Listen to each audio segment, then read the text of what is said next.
அஸ்ஸலாமு அலைக்கும் ரஹ்மத்துல்லாஹி வரகாத்துஹு. இன்றைக்கி பிறைத்துல் கஅதா 14.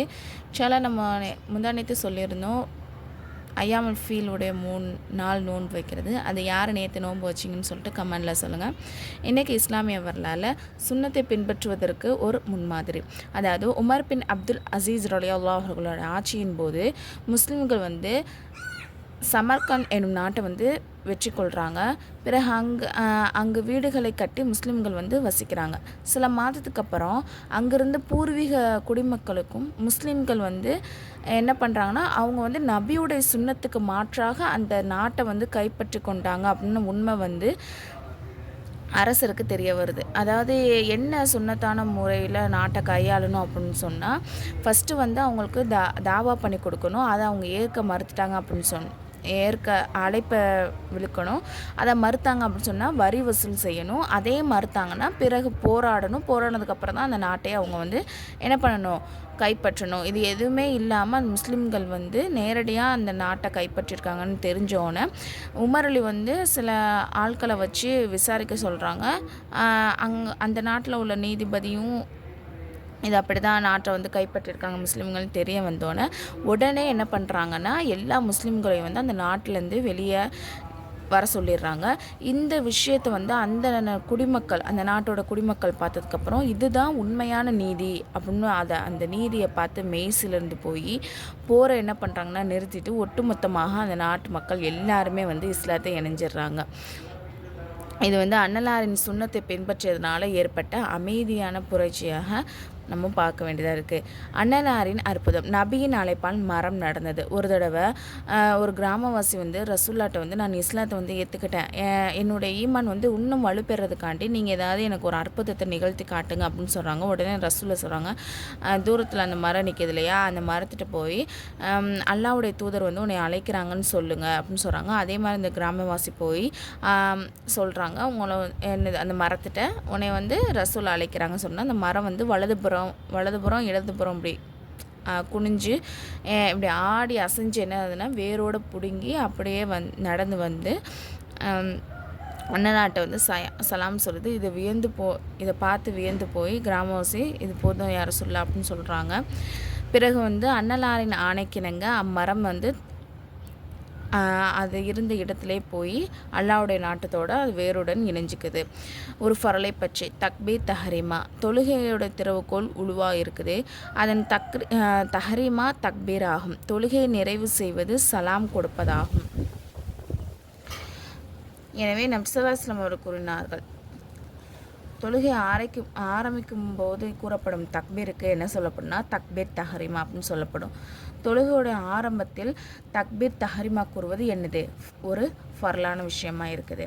அதே தொழுகையோடைய நிறைவு செய்வது என்னதுன்னா சலாம் சொல்லி தான் நம்ம நிறைவு செய்கிறோம். அதுதான் நபி ஸல்லல்லாஹு அலைஹி வஸல்லம் சொல்லியிருக்காங்க. அடுத்தது ஒரு சுன்னத்தை பற்றி அரஃபாத்தின் சிறப்பான துவா. அனைத்து நபிமார்களும் அரஃபாத்தின் இந்த துவாவை அதிகமாக ஓதினார்கள். என்ன துவா அப்படின்னு நம்ம பார்த்தோம் சொன்னால், லா இலாஹ இல்லல்லாஹு வஹ்தஹு லா ஷரீக லஹு லஹுல் முல்கு வலஹுல் ஹம்து வஹுவ அலா குல்லி ஷைஇன் கதீர். ஒரு முக்கியமான அமலின் சிறப்பு சலாம் கூற முந்துதல். நபி ஸல்லல்லாஹு அலைஹி வஸல்லம் சொல்லியிருக்காங்க, சலாம் கூறுவதில் எவர் முந்துகிறாரோ அவரே அல்லாஹுக்கு மிகவும் நெருக்கமானவர். ஒரு பாவத்தை பற்றி வழிகேட்டை விரும்புதல். குர்ஆன்ல அல்லாஹ் தஆலா சொல்கிறான், நிச்சயமாக எவர்கள் அல்லாஹ்வுடைய பாதையை விட்டு வழிகெடுக்கிறார்களோ அவர்களுக்கு கேள்வி கணக்கு கேட்கப்படும் நாளை அவர்கள் மறந்து விட்டமைக்காக மிக பெரிய கொடிய வேதனை அவங்களுக்கு இருக்குது அப்படின்னு. உலகத்தை பற்றி வழிபடாதோரின் செல்வங்களை பறிக்கப்படும். குர்ஆன்ல அல்லாஹ் தஆலா சொல்கிறான், எத்தனையோ தோட்டங்களையும் நீரூற்றுகளையும் அவர்கள் விட்டு சென்றார்கள். மேலும் விளை நிலையங்களையும் நேர்த்தியான மாளிகைகளையும் இன்னும் அவர்கள் இன்பமாக அனுபவித்து கொண்டிருந்த சுக பொருட்களையும் விட்டு சென்றார்கள். அவ்வாறே முடிவு ஏற்பட்டதும் அவற்றிலிருந்து வேறு சமூகத்தாரை வாரிசாக நாம் ஆக்கினோம். ஆகவே அவர்களுக்காக வானமும் பூமியும் அளவும் இல்லை, தப்பித்து கொள்ள அவகாசமும் அவர்களுக்கு கொடுக்கப்படவும் இல்லை. அதாவது அல்லாஹ்வே நினச்சி பார்க்காம இந்த உலகத்தில் அவங்களுக்கு எல்லா சுகபோகங்களும் தோட்டங்களும் நீரூற்றுகளும் விளை நிலங்களும் இன்பமாக அவங்க சுகமாக வாழ்ந்துக்கிட்டு இருக்காங்க. ஆனால் அவங்க மூத்தா போகும்போது என்ன எல்லாத்தையும் கடைசியில் விட்டுட்டு தான் போகிறாங்க, எதையும் எடுத்துகிட்டு போக முடியாது.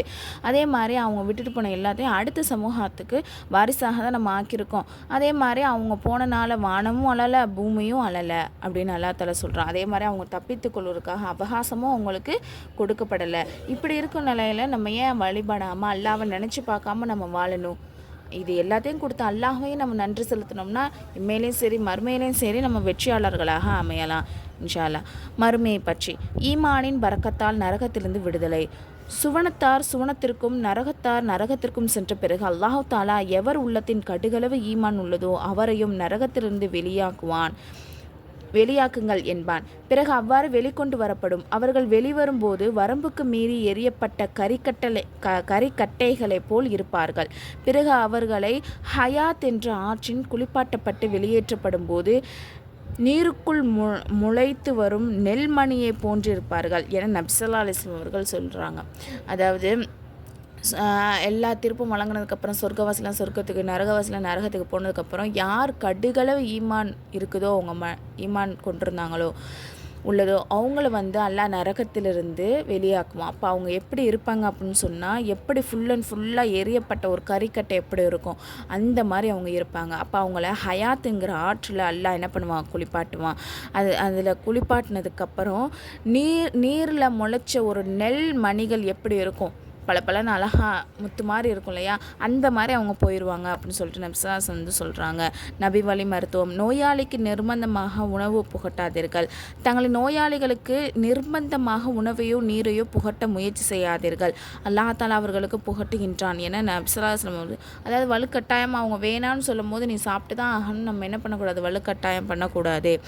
அன்னலாரின் அறிவுரை. அன்னலாரிடம் வந்த ஒரு மனிதர் தமக்கு அறிவுரை கூறும்படி வேண்டினார். அவரிடம் அன்னலார் கோபம் கொள்ளாதீர் என்றார்கள். மீண்டும் அவர் தாம் கூறியதை திரும்ப திரும்ப கூறி கொண்டிருந்தார்.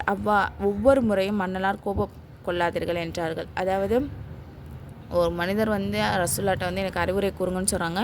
ரசூல்லா என்ன பண்ணாதீங்க, கோபம் கொள்ளாதீங்கன்னு சொல்கிறாங்க. அவர் அந்த கொஷின் கேட்டதே திரும்ப திரும்ப கேட்குறாரு. ரசூல்லாவும் என்ன பண்ணுறாங்க, கோபம் கொள்ளாதீர்கள்னு சொல்லிக்கிட்டே இருக்காங்க. அப்போ மெயின் விஷயம் நம்ம என்னென்னா நம்மளுடைய கோபத்தை நம்ம என்ன பண்ணணும், கண்ட்ரோல் பண்ணணும் இன்ஷா அல்லாஹ்.